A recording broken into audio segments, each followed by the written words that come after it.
सब लोग लगाया वो जी ठाकरिया ने समझा वो जी।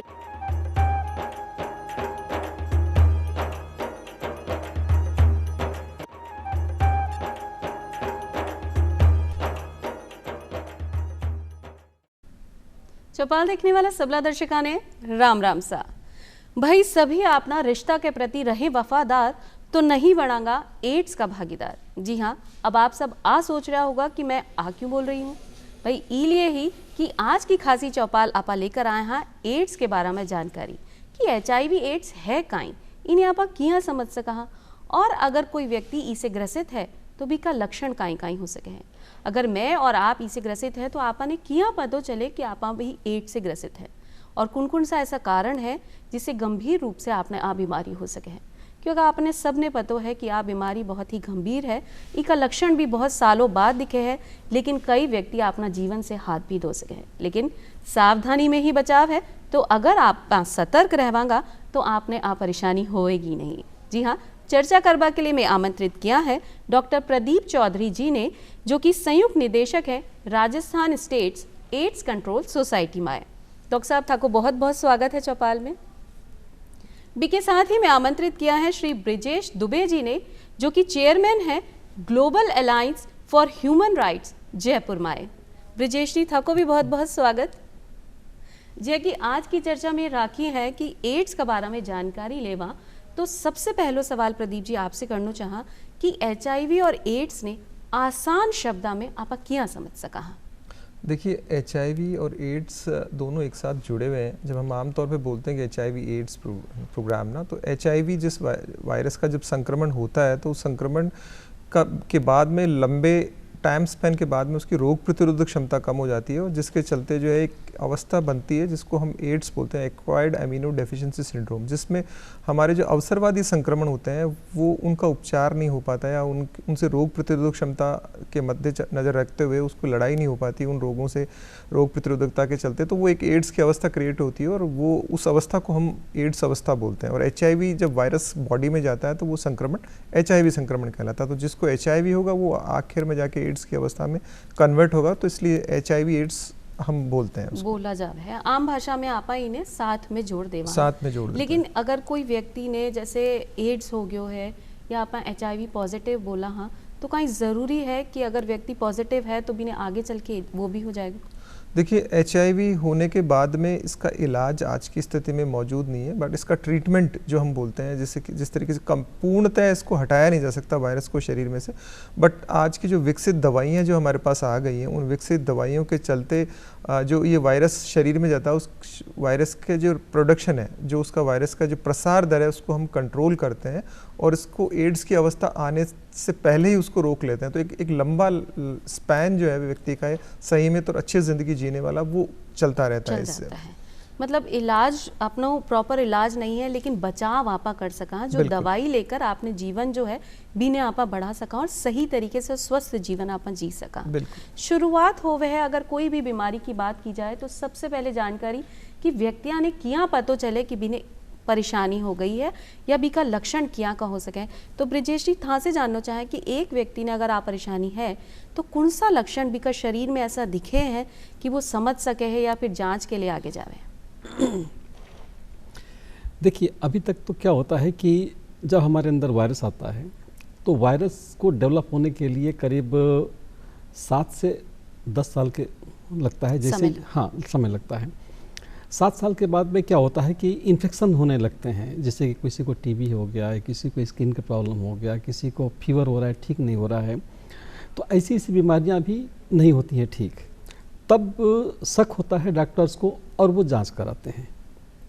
एक तो ये तरीका है, और दूसरा है कि ये जल्दी हमको जैसे कि इन्फेक्शन का हमको पता चला हमके रिस्की बिहेवियर में, तो भी वो जा कर के जांच करा सकता है। अगर आपने लगे है कि आपने शरीर में ऐसा कोई लक्षण आ रहा है, बहुत लंबे समय तक कोई बीमारी लगातार चलती जा रही है और जी के लिए आप दवाई भी ले रहे हैं लेकिन फिर भी ठीक नहीं हो रहा है, तो हो सके है एक संकेत कि आप परेशानी से ग्रस्त हो सको।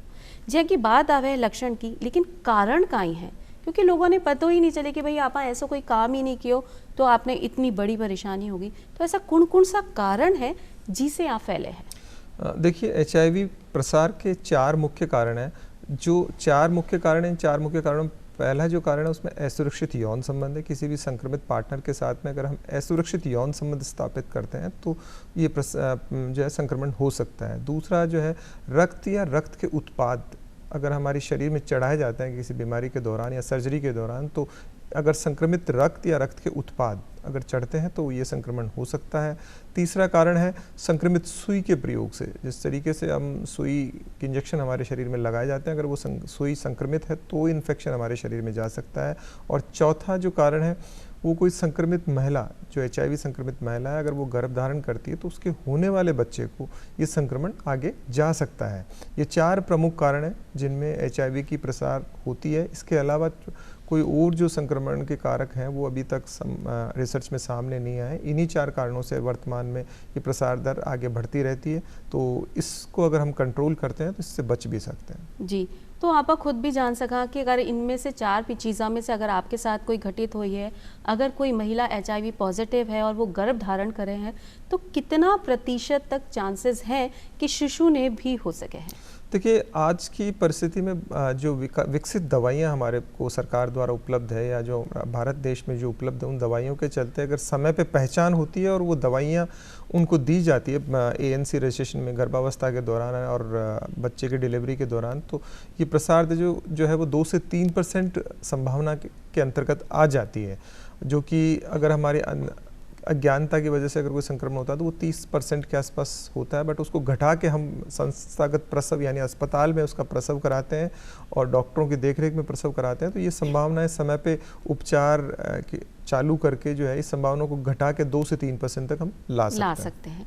जी हाँ, कि प्रसव के बाद जब आपने पास शिशु आ गया है तो एक महिला अभी ने स्तनपान भी कराया, तो धात्री महिला के जरिए शिशुओं में होबा के कितनी प्रतिशत? देखिए, मैंने ऐसा कहा है कि जो वायरस होता है वो हमारे शरीर के बॉडी प्रोडक्ट्स यानी जो शरीर के जो तरल होते हैं उनमें पाया जाता है।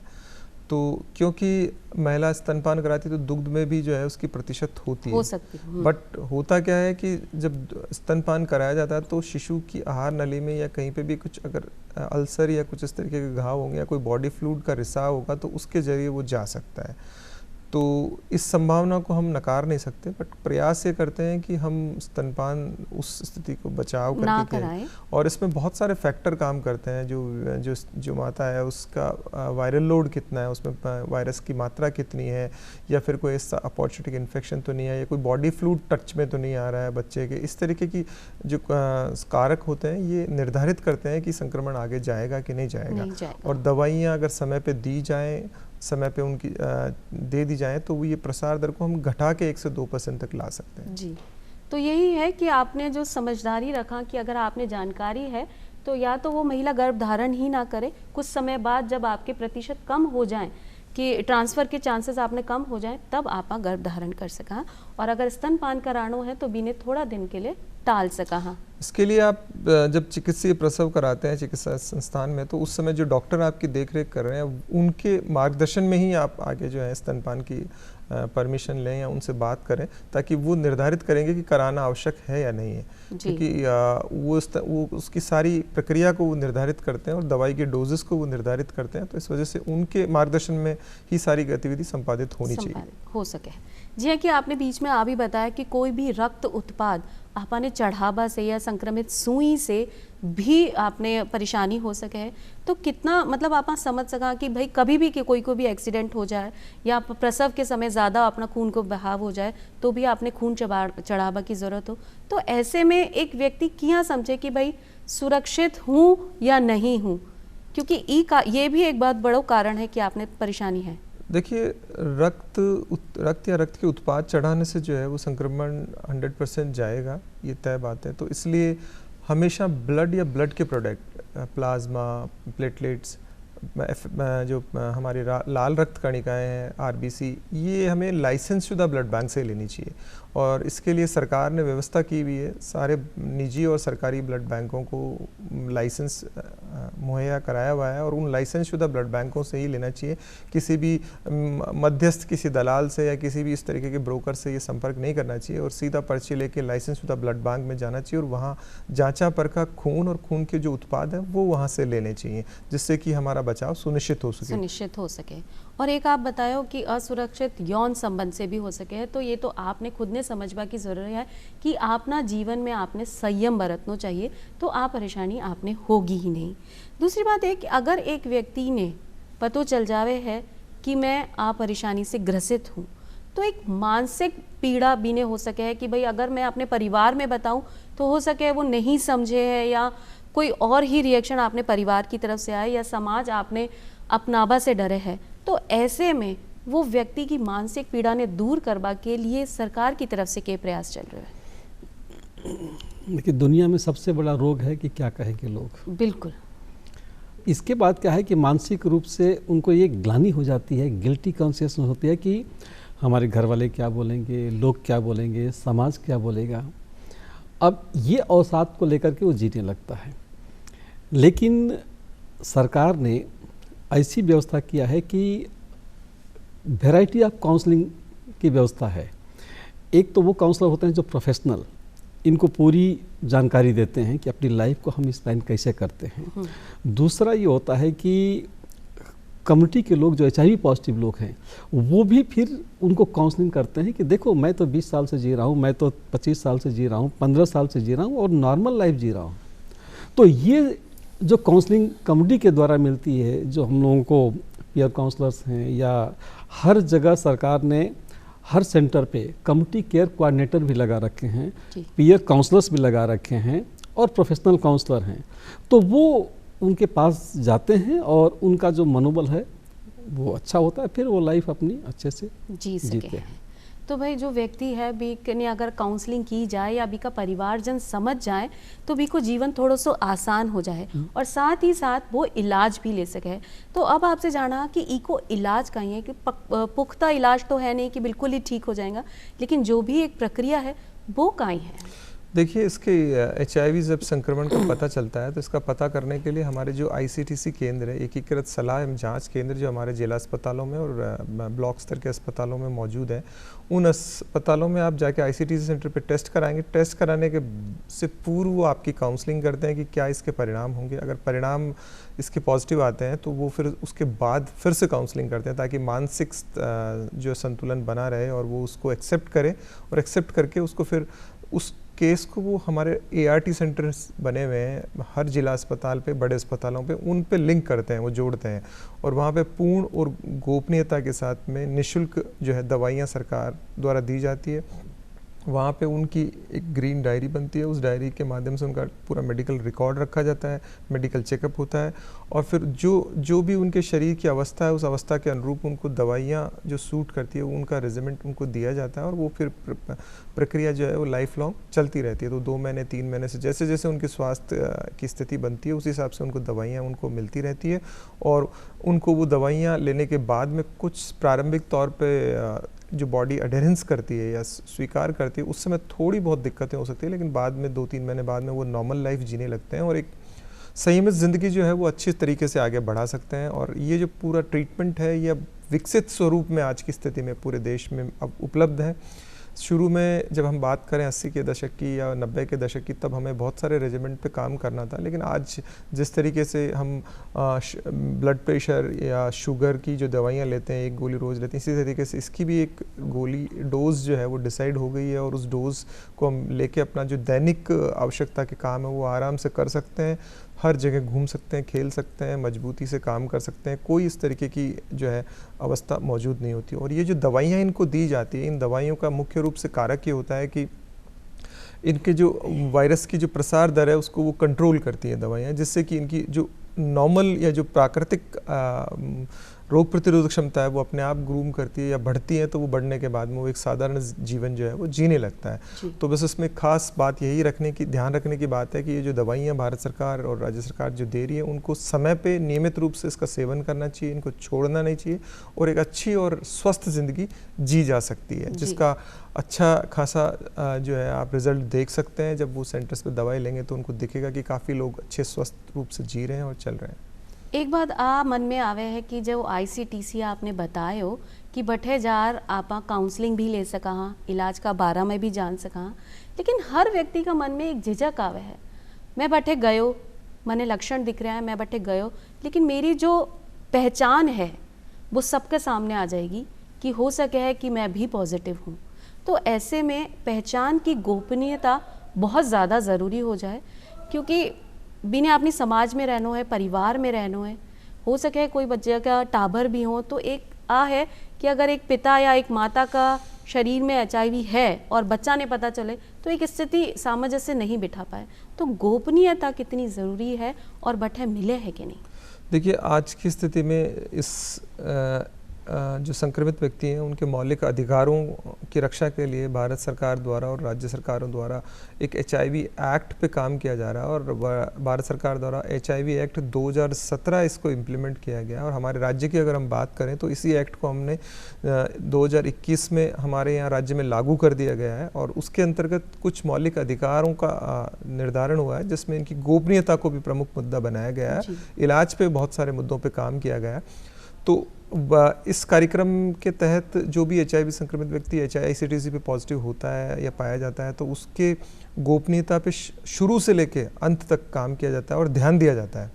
जब वो ICTC पे आइडेंटिफाई होता है उसके बाद से लेकर ट्रीटमेंट तक हर चीज़ को गोपनीयता रूप से देखा जाता है, उसकी आइडेंटिटी डिस्क्लोज नहीं की जाती है और कोई अगर करता भी है तो उस पर एक एक्ट के माध्यम से कार्रवाई भी हम सुनिश्चित करते हैं। साथ ही साथ इसके अगर वो पब्लिक के सामने आके भी अगर अपना जानकारी नहीं छुपाना चाहता है या अपने को उसको काउंसलिंग की आवश्यकता भी है तो 1097 एक पूर्ण गोपनीय हेल्पलाइन भारत सरकार द्वारा चलाई जा रही है, जिसके माध्यम से भी वो जानकारी ले सकता है। तो इस तरीके से एक गोपनीयता हमारा प्रमुख मुद्दा इस कार्यक्रम में है, जिसको हम बरकरार रखते हैं और हमेशा जो है इस पर हम कायम रहते हैं, काम भी कर सका। जी हाँ, कि जो व्यक्ति है जो पॉजिटिव हो गया है, बिना अपने आचार व्यवहार या जीवन में क्या का बदलाव करना चाहिए कि वो आगे के जो जीवन है वो सुरक्षित और स्वस्थ तरीके से जी सके? पहली तो बात यह है कि उसके अंदर जीवन जीने की जिद होनी चाहिए। बच्चों को जो है, जितने भी बच्चे हैं सबको पालनहार में जोड़ दिया गया है, तो हर बच्चे को मतलब पालनहार का पैसा मिलता है, 1500 है जो भी होता है। अगर 4 बच्चे हैं तो 6000 रुपया उनको फैसिलिटीज़ मिलती है। फिर इनको BPL में जो अंत्योदय योजना से जोड़ा गया है, इनको फ्री ब्लड मिलता है। अगर इन्हें किसी भी तरह का कोई इन्फेक्शन हो गया मेजर, जिसको कि 10 लाख 20 लाख रुपया अगर इलाज की ज़रूरत है, वो भी सरकार राजस्थान में फ्री कर रखी है। तो इलाज की समस्या नहीं है। अब जीवन जीना है, एक नॉर्मल लाइफ जीना है। तो व्यक्तिगत रूप से आपने अपनी दिनचर्या में बदलाव कर लेना चाहिए कि आप इलाज तो ले रहे हो भी के साथ साथ आपने सुबह व्यायाम भी कर सको, जो चीज़ आपका मन ने सुख देवे है, जिसे आप खुश रहो। क्योंकि जी हाँ, कि अभी दुबे जी ने बताया कि मानसिक और शारीरिक स्वास्थ्य दोनों एक साथ चले हैं। आशा की आपने ज़रूरत है। अगर आपका मन में जीवन सही तरीका से जीवा की आशा है तो आप बहुत अच्छी से अपना जीवन जी सको।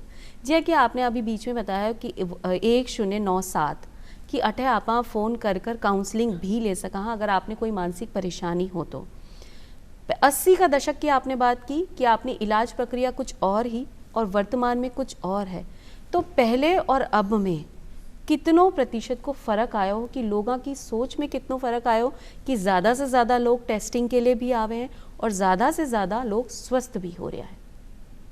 देखिए, जब प्रारंभिक तौर पे HIV की जानकारी हुई और उसमें संक्रमण का पता चला तो उस समय इस पे बहुत कम रिसर्च थी, इसका ज्ञान बहुत कम था। तो उसका जो जागरूकता का कार्यक्रम था उसमें बड़ा जो है सीमित संसाधनों के माध्यम से किया गया और जो उपलब्ध जो हमारे पास व्यवस्था थी या हमारे पास जो जानकारी थी उस जानकारी के आधार पे हमने किया। बट धीरे धीरे इस पे विकसित दवाइयाँ आने लगी, इस पे रिसर्च होने लगी और दवाइयों का जो कॉम्बिनेशन है उस पर बहुत सारा काम हुआ। सरकार ने बहुत काम किया उस पर डेवलपमेंट पे। तो उसमें अब जो दवाइयाँ हमारे पास मौजूद हैं, बड़ी विकसित दवाइयाँ मौजूद हैं। पहले कॉम्बिनेशन में 4-5 गोलियों का कॉम्बिनेशन लेना पड़ता था और उनको जो है सुबह और शाम दवाई देनी पड़ती थी और उनकी देखरेख करनी पड़ती थी। ये सारी जो चीज़ें हैं वो अब ख़त्म हो चुकी हैं। जिस तरीके से एक आम तौर पे हाइपरटेंशन का मरीज होता है या कोई जो है शुगर का पेशेंट होता है, जिस तरीके से वो एक गोली लेता है, उसी तरीके से अब HIV संक्रमण की भी एक गोली मिलती है, उसको टाइम पे लेनी होती है और वो एक सामान्य और संयमित ज़िंदगी जी सकता है। जो जहाँ तक स्वीकार करने की बात आती है या बदलाव की जो बात आती है, शुरू में इसके संक्रमण को लेके बहुत सारी डराने जैसी स्थितियां पैदा हो गई थी, वो आज की स्थिति में मौजूद नहीं है। आज जो है इस मुद्दे पे लोगों में बात करने की स्थिति बनी है, लोग चर्चा करते हैं। हमारी जैसे जिस तरीके से संगोष्ठियाँ हैं उनमें बात होती है, इस मुद्दे पे चर्चा होती है, इसको मुख्य धारा से जोड़ने का प्रयास किया जाता है। साथ ही साथ जो हमारे विभिन्न विभाग हैं उनमें वर्क प्लेस पॉलिसी पे काम हो रहा है कि HIV संक्रमित व्यक्तियों के लिए एक वर्क प्लेस पॉलिसी बननी चाहिए, उस पर काम हो रहा है। सरकार ने एक्ट इस पे लाया है जिससे कि लोगों में से ज़्यादा जानकारी हो और इस संक्रमण को हम मुख्य धारा से जोड़ने का प्रयास करते हैं, जिससे कि इस मुद्दे पे चर्चा हो सके और चर्चा होने के बाद में जो सही और पूर्ण जानकारी अगर उन तक पहुंचती है तो इस संक्रमण से बचा जा सकता है। और बचाव ही उपचार है, जैसा कि इस संक्रमण में हम आम तौर पे कहते हैं कि बचाव इस उपचार है। ट्रीटमेंट लेने के बाद में तो फिर वो दवाई जो है वो लाइफ लॉन्ग चलती है जब तक आज की स्थिति में, क्योंकि इस संक्रमण का पूर्णतः इलाज नहीं है, तो उसके लिए ट्रीटमेंट के तौर पे हम जो दवाई है वो जोड़ के ART सेंटर से हम इनको रेगुलर उपलब्ध करा रहे हैं। और प्रचार भी एक तरह से आपनो बचाव ही है, क्योंकि जितनी ज़्यादा ई के बारे में बात होगी, लोग ई के लिए उतना ज़्यादा जागरूक होंगे और भी ने समझ आ जाएगा कि कारण आ है तो आप इनसे किया बच सका। एक बीच में बात आई कि जो संक्रमण है वो फैले भी है, तो काई आप इन्हें संक्रमित बीमारी बोल सका कि कोई ने छूबा से साथ में खावा से, क्योंकि जब परिवार की स्थिति आ जावे है तो लोग काउंसिल तो हो गया कि हाँ भाई आपनो ही परिवार को अंग है, आपने सही रखनो है, लेकिन फिर भी एक मन में कहीं ना कहीं झिझक है कि ई के साथ रहबा में मने भी परेशानी हो सके है।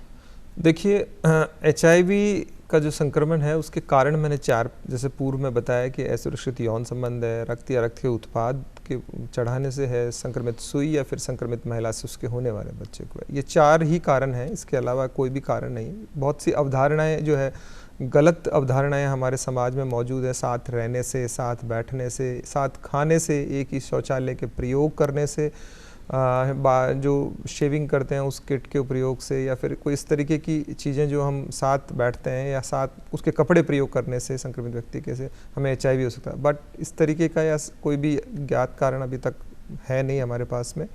और मैं आपको एक ही चीज़ बोलना चाहूँगा कि मैंने कहा स्टार्टिंग में रक्त या रक्त के उत्पाद, क्योंकि वायरस जो है हमारे रक्त या रक्त के उत्पाद में मौजूद होता है, अगर वो सीधा संपर्क में नहीं आता है तो कहीं कोई संभावना नहीं है कि हमको संक्रमण होगा जी। तो निश्चित रहें, ये जो वायरस है ये आमतौर पे जैसे जुकाम खांसी के वायरस होते हैं वो हवा से फैलते हैं, तो HIV का वायरस कभी भी हवा से नहीं फैलता है, साथ यात्रा करने से नहीं फैलता है, हाथ मिलाने से नहीं फैलता है, गले मिलने से नहीं फैलता है, साथ खाना खाने से नहीं फैलता है। तो ये बहुत ही कंट्रोल्ड वायरस है। सही बात है कि परिवार में अगर सुख शांति से आपा सब रहवा तो ऐसी कभी कोई परेशानी नहीं हुआ है, बस आपने संयमित जीवन जीनो है और अगर कोई व्यक्ति इसे ग्रसित है तो बी को एक सही इलाज आप ले सका। दुबे जी थे आया और प्रदीप जी थे और इतनी चोखी जानकारी इसके ऊपर दी, बी के लिए था दोनिया ने धन्यवाद। और अब मैं चाला हाँ फिर मिलांगा एक नई जानकारी के साथ, तब तक के लिए राम राम सा। राम राम।